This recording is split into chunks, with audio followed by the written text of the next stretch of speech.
মানুষের মনে ঘুরপাক খায় যে প্রধানমন্ত্রী এবং রাষ্ট্রপতিদের বেতন কেমন হয়। তো চলুন বন্ধুরা, আমরা এটা দেখে নেওয়া যাক কার বেতন কত এবং কার বেতনে বেশি সুবিধা মানুষ পায়।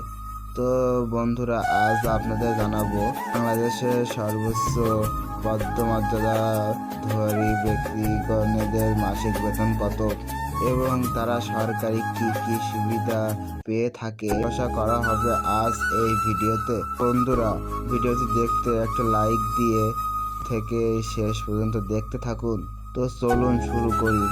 নম্বর, রাষ্ট্রপতি মোহাম্মদ শাহাবুদ্দিন। বাংলাদেশের 22তম রাষ্ট্রপতি হিসাবে শপথ নিয়েছেন মোহাম্মদ শাহাবুদ্দিন।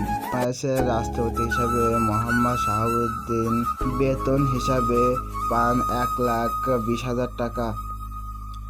সর্বশেষ 2016 সালে সংশ্লিষ্ট আইন অনুযায়ী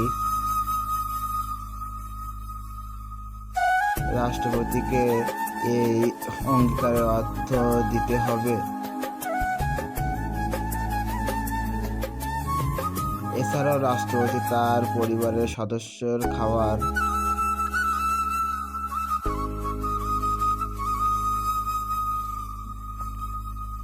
আবাসস্থান ও চিকিৎসা, পানি, বিদ্যুৎ, গ্যাস সহ সব